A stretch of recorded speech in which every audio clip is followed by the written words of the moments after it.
Donald Trump ने आज John Deere के इंपोर्ट्स पे 200% टैरिफ लगाने की कसम खाई है। अभी जून में ही जॉन डीरे ने अनाउंस किया था कि वो अपनी कुछ प्रोडक्शन लाइंस मेक्सिको में शिफ्ट कर रहे हैं। अब डोनाल्ड ट्रंप इस फैसले से सहमत नहीं थे और उन्होंने एक बड़ी धमकी दी है जिससे कंपनी के प्रॉफिट्स पे बहुत असर पड़ेगा। मैं अभी जॉन डीरे को बता रहा हूं, अगर आप ऐसा करते हैं तो हम आपकी हर चीज पे जो आप अमेरिका में बेचना चाहते हैं 200% टैरिफ लगा देंगे। जॉन डीरे ने ऐसा काम किया जिससे वॉशिंगटन में हंगामा मच गया और वॉल स्ट्रीट से साओ पाउलो तक ट्रेडिंग डेस्क जगमगा उठे। एक अनाउंसमेंट जो कागज पर देखने में स्ट्रेटेजिक एक्सपेंशन लग रहा था, लेकिन असलियत में इसने एक बहुत बड़ी लड़ाई शुरू कर दी। एक ऐसी लड़ाई जो ट्रेड पॉलिसी और पॉलिटिकल लॉयल्टी से लेकर लेबर के भविष्य तक हर चीज को छूती है। कंपनी ने मेक्सिको में अपना काम बढ़ाने का प्लान कंफर्म किया। कभी नहीं, थ्योरी में नहीं, बल्कि अभी एकदम नई मैन्युफैक्चरिंग फैसिलिटी शुरू करके जो 2026 तक चालू हो जाएगी। और रिस्पांस धमाकेदार। आगे बढ़ने से पहले लाइक बटन दबा दीजिए ताकि हम YouTube के एल्गोरिथम को हरा सकें और आपका सपोर्ट दिखा सकें। डोनाल्ड ट्रंप ने जरा भी देर नहीं की। प्रेसिडेंट डोनाल्ड ट्रंप नाराज हो गए और लाइव टेलीविजन पर कंपनी को फटकार लगाई, इसे विश्वासघात बताया। और फिर उन्होंने एक बड़ा वार किया। अमेरिकी सीमाओं के बाहर बने हर एक डीरे प्रोडक्ट पर 200% टैरिफ लगाने की धमकी।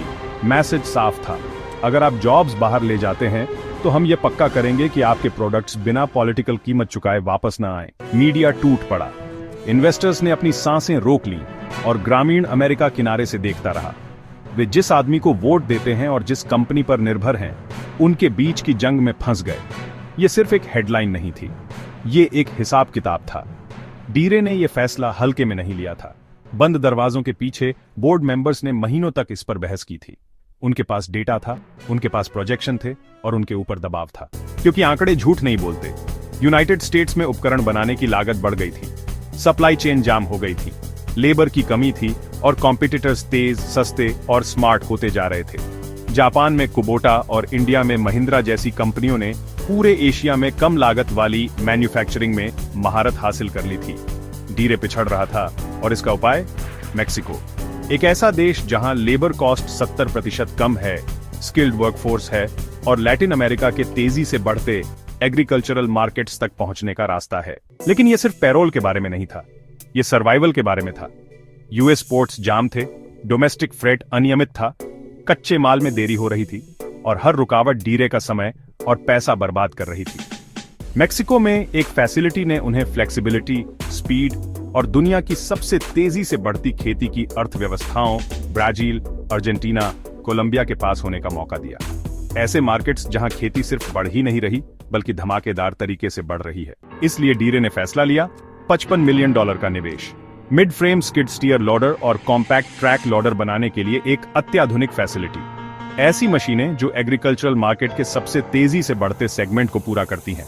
छोटे से मध्यम आकार के खेत, वो खेत जिन्हें टेक, एफिशिएंसी, स्पीड और सबसे ज्यादा अफोर्डेबिलिटी की जरूरत होती है। डीरे के लिए यह विश्वासघात नहीं था, यह स्ट्रेटेजी थी। लेकिन ट्रंप के लिए यह पर्सनल था। आगे बढ़ने से पहले चैनल को सपोर्ट दिखाने के लिए सब्सक्राइब बटन दबा दीजिए। वो आयोवा में एक पोडियम के पीछे खड़े हुए और गरजे, जॉन डीरे ने अमेरिकी वर्कर्स के मुंह पर थूका है। वो हमारी मशीनें कहीं और बनाना चाहते हैं, ठीक है, लेकिन वो उन्हें यहां वापस महंगा चुकाए बिना नहीं लाएंगे। ये उनके समर्थकों के लिए उत्साह बढ़ाने वाला था, लेकिन ये कुछ और भी था। ये डीरे, दूसरे मैन्युफैक्चरर्स और मार्केट के लिए एक चेतावनी थी। ट्रंप एक लकीर खींच रहे थे और जो भी इसे पार करेगा उसे पॉलिटिकल कीमत चुकानी पड़ेगी। लेकिन कंपनी नहीं झुकी, कोई माफी नहीं मांगी गई, कोई पीछे नहीं हटा गया। डीरे ने एक संतुलित लेकिन स्पष्ट जवाब दिया। Mexico expansion north American production के 5% से भी कम को प्रभावित करेगा। उनके बिजनेस का मुख्य हिस्सा बड़े ट्रैक्टर, हार्वेस्टर, कंबाइन अभी भी आयोवा, इलिनॉइस और दूसरे यूएस फैक्ट्रीज में ही बनेंगे। वो अमेरिका को छोड़ नहीं रहे थे, वो दुनिया के हिसाब से खुद को बेहतर बना रहे थे। और फिर आया इन्वेस्टर का रिस्पांस। वॉल स्ट्रीट टिका रहा। थोड़ी गिरावट के बाद डीरे का स्टॉक फिर से बढ़ गया। ब्लूमबर्ग और गोल्डमैन सैक्स के एनालिस्ट्स ने इस कदम को स्मार्ट, फॉरवर्ड लुकिंग और जरूरी बताया। तर्क अकाट्य था। खेती की मांग का विकास दक्षिण की ओर बढ़ रहा था। प्रोडक्शन को उस बदलाव से मेल खाना जरूरी था और politically driven tariff short term में नुकसान पहुंचा सकते हैं, लेकिन इतना नहीं कि कई दशकों की ग्रोथ स्ट्रेटेजी को पटरी से उतार दें। असल में कुछ अंदरूनी लोगों का मानना है कि ट्रंप की धमकियां डीरे की मदद कर रही हैं, क्योंकि अगर टैरिफ लगाए जाते हैं तो वे सभी विदेशी प्रोड्यूसर्स को प्रभावित करेंगे और डीरे मेक्सिको एक्सपेंशन के साथ भी अपने ज्यादातर प्रोडक्ट यूनाइटेड स्टेट्स में ही बनाता है। महिंद्रा, यानमार और कुबोटा जैसे कॉम्पिटिटर्स वो ऐसा नहीं करते। इसलिए विडंबना यह है कि टैरिफ का झटका डीरे के प्रतिद्वंद्वियों के लिए ज्यादा बुरा हो सकता है, लेकिन पब्लिक ओपिनियन में इनमें से किसी चीज से कोई फर्क नहीं पड़ा।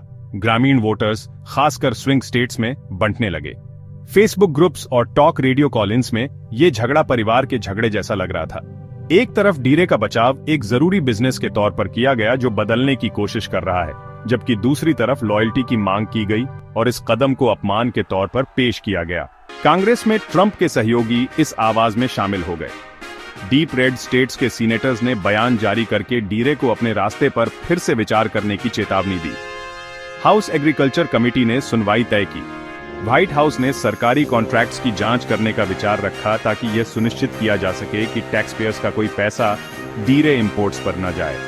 पर्दे के पीछे डीरे के लॉबिस्ट बहुत मेहनत करने लगे। वे ट्रेड ऑफिशियल्स से मिले। उन्होंने कांग्रेस के स्टाफर्स को समझाया। उन्होंने सभी को याद दिलाया कि जॉन डीरे सिर्फ एक ब्रांड नहीं है, ये यूएस एग्रीकल्चर की आधारशिला है। ग्रामीण इंफ्रास्ट्रक्चर उनके उपकरणों पर निर्भर करता है और इसे बैन करने या इस पर इतना टैक्स लगाने से कि ये खत्म हो जाए, उन किसानों को ही नुकसान होगा जिनकी रक्षा के लिए टैरिफ लगाए जा रहे हैं। और फिर भी ट्रंप का तेवर और तीखा हो गया। उन्होंने ओहियो में एक रैली में अपनी धमकी दोहराई। उन्होंने 5 बार डीरे का नाम लिया। उन्होंने इतने ऊंचे टैरिफ लगाने की कसम खाई कि वे कभी नहीं भूलेंगे। भीड़ गर्जना करने लगी, लेकिन डीरे अकेला नहीं था। दूसरे कॉरपोरेशन देख रहे थे। अगर डीरे झुक जाता तो संदेश साफ होता, कोई भी कंपनी बिना राजनीतिक सजा का सामना किए ग्लोबली काम नहीं कर सकती। लेकिन अगर डीरे दृढ़ रहा तो यह एक मिसाल कायम कर सकता है, एक नई सीमा, जहां बिजनेस लीडर्स डेटा के आधार पर फैसले लेते हैं, न कि कैंपेन की धमकियों के आधार पर। और अभी तक डीरे टिका हुआ है। इस बीच कंपनी सिर्फ ये नहीं सोच रही है कि वो कहां बनाए, वो ये भी सोच रही है कि वो क्या बनाए। खेती का भविष्य लाल, सफेद या हरा नहीं है, ये इलेक्ट्रिक है, ये ऑटोनोमस है, ये स्मार्ट है। डीरे का ऑटोमेशन में निवेश बहुत बड़ा है। उसके ऑटोनोमस ट्रैक्टर बिना ड्राइवर्स के यूनाइटेड स्टेट्स के खेतों में पहले से ही काम कर रहे हैं। उसका software division artificial intelligence system develop कर रहा है, जो पूरे खेतों को एक टैबलेट से मैनेज करते हैं। ड्रोन कीटों की तलाश करते हैं, मशीनें सेंटीमीटर प्रिसीजन के साथ स्प्रे करती हैं, डेटा रियल टाइम में फ्लो करता है। और असली बात, इन मशीनों को परवाह नहीं है कि इन्हें कहां बनाया गया था। उन्हें सिर्फ इस बात की परवाह है कि वे कितनी तेजी से काम कर सकते हैं, कितने एफिशिएंट हो सकते हैं, जो हमें उस मिथक पर वापस लाता है जिसे ट्रंप बेचते रहते हैं, नौकरियां वापस लाने का वादा। ये सुनने में अच्छा लगता है, इससे तालियां बजती हैं, लेकिन मॉडर्न मैन्युफैक्चरिंग की दुनिया में यह टिकता नहीं है। क्योंकि अगर डीरे कल ही हर फैक्ट्री को आयोवा वापस ले आए, तो भी नौकरियां लोगों को नहीं मिलेंगी, वे मशीनों को मिलेंगी। ऑटोमेशन पॉलिटिकल नहीं है, ये मैथमेटिकल है। ऑक्सफोर्ड इकोनॉमिक्स के अनुसार रोबोट्स की वजह से 2030 तक दुनिया भर में 20 मिलियन तक मैन्युफैक्चरिंग जॉब्स गायब हो सकती है, और ये ट्रेंड तेजी से बढ़ रहा है।